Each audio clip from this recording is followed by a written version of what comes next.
Hello guys, welcome है आपका मेरे चैनल में। तो आज का हमारा टॉपिक है कि धर्मेंद्र प्रधान ने तो रिज़ाइन दे दिया। अब इसके बेसिस पे आगे क्या क्वेश्चन आपसे पूछे जा सकते हैं वो रिवाइज करना बहुत ज़रूरी है। हर बार यूपीएससी हो या एसएससी हो, ये करंट बेसिस पे पूछता है क्वेश्चन।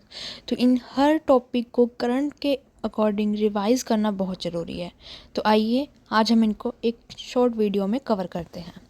तो सबसे पहले है हमारा धर्मेंद्र प्रधान, जिन्होंने एजुकेशन के चलते 2026 में रिज़ाइन दे दिया, ये तो आप सबको पता ही है। उसके बाद आते हैं लाल बहादुर शास्त्री जी, जिन्होंने रेलवेज़ में थे, 1956 में अपना रिज़ाइन दे दिया। उसके बाद थे टीटी कृष्णामाचारी, जिन्होंने फाइनेंस के चलते 1958 में अपना रिज़ाइन दे दिया। कृष्णा मेनन जो डिफेंस में थे, इन्होंने भी 1962 में अपना रिज़ाइन दे दिया था। माधवराव इंडिया सिविल एविएशन में काम करते थे, ये उनके हेड थे, इन्होंने 1993 में रिज़ाइन दे दिया था। ममता बनर्जी जो रेलवेज़ में थे, 2000 में इन्होंने अपना रेजिग्नेशन दे दिया था।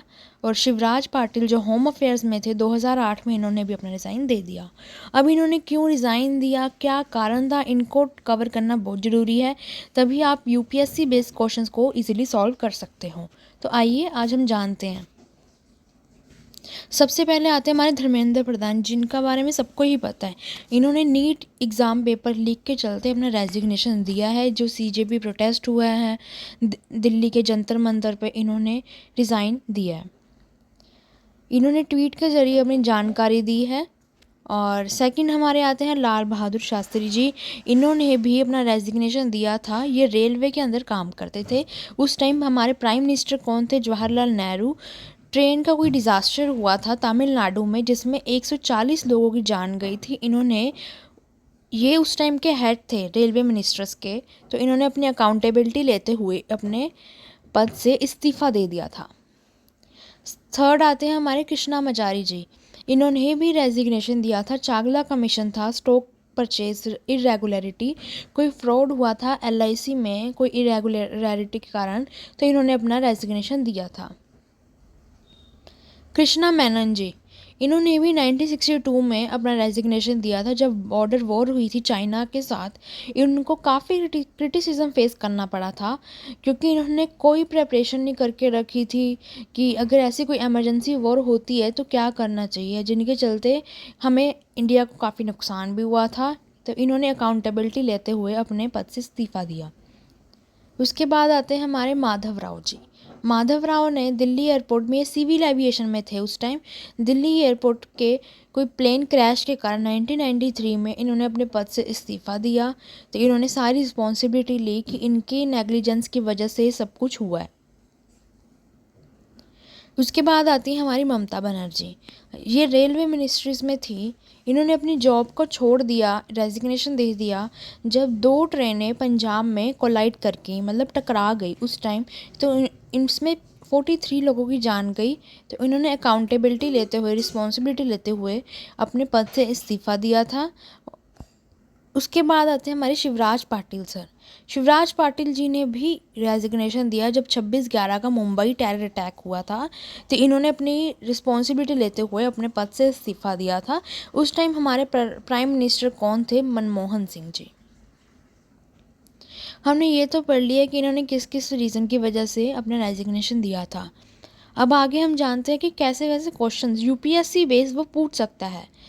तो सबसे पहले हमारे क्वेश्चन आते हैं यूपीएससी के कि क्या कॉन्स्टिट्यूशन प्रिंसिपल रिफ्लेक्ट करता है कि जो मिनिस्टर है वो रिज़ाइन करेगा accepting responsibility for events under his ministry. जब कलेक्टिव मिनिस्टर रिस्पॉन्सिबिलिटी, मतलब कि जब उसे लगे कि हाँ ये उसकी रिस्पॉन्सिबिलिटी थी मैनेज करना, बट वह नहीं कर पाया है, तो उस टाइम जो डिपार्टमेंट का हेड है उसकी रिस्पॉन्सिबिलिटी बन जाती है कि वो अपने पद से इस्तीफ़ा दे।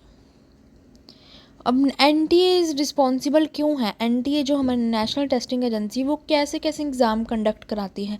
अगर आपको पता होगा तो एनटीए नीट का एग्ज़ाम भी कंडक्ट कराती है, जो हमें मेडिकल लाइन में किसी बड़े कॉलेज में एडमिशन लेने के लिए हेल्प करता है। वैसे ही वो यूजीसी नेट के एग्ज़ाम्स भी क्लियर कराती है, जो हमें पीएचडी के लिए एडमिशन लेने के लिए हेल्पफुल होता है। वैसे नेशनल एंट्रेंस एग्जामिनेशन ये कंडक्ट कराती है। मेंस बेसिस पे अगर देखा जाए तो ये क्वेश्चंस आ सकते हैं, क्या क्या चैलेंजेस फेस करने पड़े एनटीए को एंड क्या क्या उसको इम्प्रूवमेंट करनी चाहिए कॉम्पिटिटिव एग्जामिनेशंस को और बेहतर बनाने की। अगला अगर ऐसे क्वेश्चंस पूछ सकता है कि पेपर लीक क्या इफ़ेक्ट करते हैं हमारे governance, social justice and youth confidence के लिए। अगर एथिक्स के बेसिस पे क्वेश्चन देखा जाए तो एज एजुकेशन मिनिस्टर आपकी क्या रिस्पॉन्सिबिलिटी है जब ऐसे कोई एग्जामिनेशन की क्राइसिस हो जाए। और दूसरा क्वेश्चन ये हो सकता है कि क्या अकेली रेजिग्नेशन सफिशेंट है कि आप इस चीज़ के अकाउंटेबिलिटी ले रहे हो। तो इस तरह के क्वेश्चंस आपको हर बार यूपीएससी में पूछ सकते हैं जहाँ पे डिस्क्रिप्टिव पेपर होता है। तो इन चीज़ों को एनालाइज करना, डीपली पढ़ना बहुत ज़रूरी है। तो आपको मैं यही कहूँगी कि आप ऐसे हमारे चैनल को लाइक एंड सब्सक्राइब करें ताकि आपको ऐसी और वीडियोस हमें आपको मिलती रहें।